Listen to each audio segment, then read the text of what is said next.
All right, so this is for biology, and this is chapter 3.1 titled Community Ecology. A biological community, fill in community here, is a group of interacting populations that occupy the same area at the same time. We have talked about communities before. So, communities. Any abiotic or biotic factor that restricts the numbers of members of the community or prevents reproduction or the spreading out of these organisms is called a limiting factor. Let me see here, put this in. Any factor that restricts.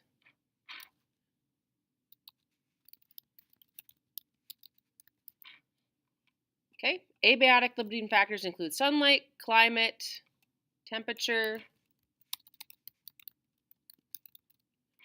and biotic limiting factors include other plant animal species.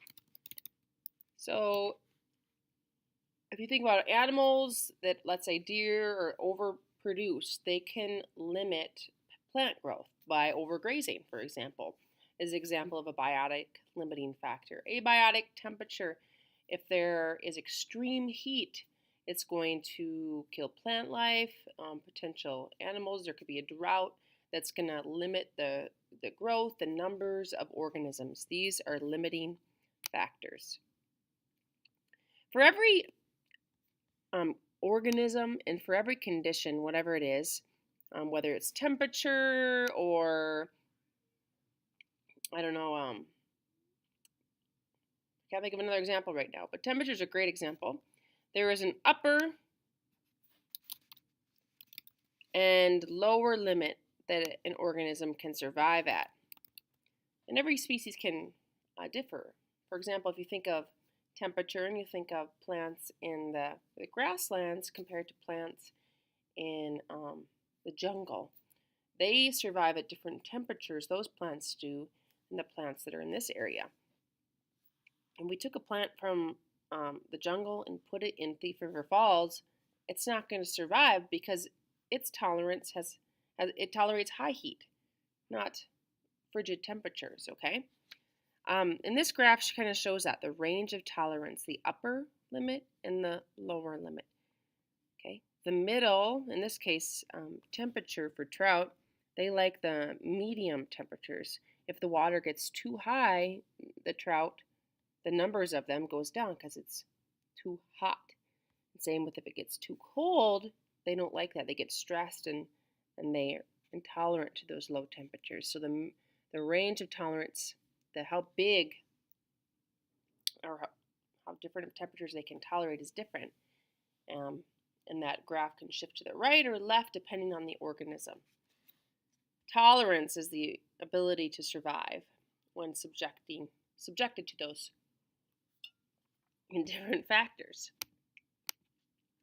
Succession, if you think about, like, if I ever got a different job someday, I would have a successor, the person that would take my position after me. Ecological succession is a change that happens in the ecosystem, that happens after something has changed. So the change in the ecosystem that happens when one community replaces another as a result of something changing, some kind of factor happening. And that is called ecological succession. And there are two types of ecological succession: primary and secondary succession. And we're going to talk about the differences. All right, so Mount St. Helens is in Washington State. And this is a satellite view of the volcano that exists in Washington State. And in 1980, that volcano, Mount St. Helens, erupted. Okay, and I just Googled some pictures. And the result of that factor, that abiotic factor, was death of everything around it. This is an example of primary succession. Okay? What happened is everything after that volcano was destroyed. So here's what that community looked like. Before the volcano, it was a mature community. And after that volcano, there was just rock. Rock. That's it. And then what happened is that community had to rebuild over time. And it takes this pathway over time to rebuild into its mature community. And this takes time. This regrowth, the community that comes after a big change like a volcano, is called primary succession.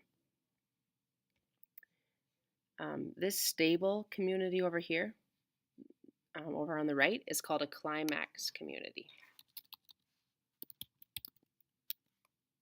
The stable, mature community that results, okay, over here. We can see, here's the bare soil. The first things that come are the pioneer stages. These are the little things, the lichens, the algae, the fungi. Then plants come, and then herbs and grasses. And once herbs and grasses are established, then we start seeing larger bushes, shrubs, things that don't like the shade, they like full sun. And then eventually you get trees that like shade tolerant, or that like the shade. And we have a climax community. But that regrowth takes a lot of time. Even write a lot of time here. A lot of time for regrowth to happen after a community has been destroyed down to bare rock. And the process to rebuild that community is called primary succession. The other type of succession is called secondary. And here's an example of something that might cause that. This is a wildfire. Now, wildfires are scary, but they actually do some good. The DNR will actually set fires on purpose to cause regrowth of a community, which is good and natural. But this is an example of secondary succession. Secondary succession, the orderly and predictable change that takes place after, there goes the lights, after a community, an ecosystem has been destroyed, but there's something still left. There is still soil with some nutrients in it. So add in soil has remained. So here is our mature forest, like was before this, okay? And the fire destroys everything, but it keeps the soil, it keeps the nutrients. So regrowth, succession after that, something like a fire, is called secondary succession.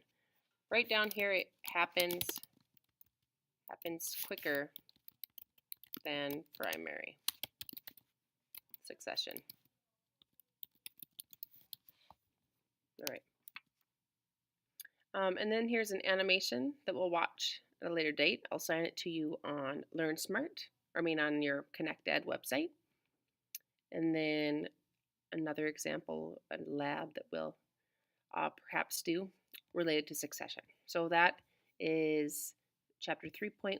And please make sure, if you haven't read it in LearnSmart and answered the applicable questions, you should make sure to do that, because I will be looking. All right.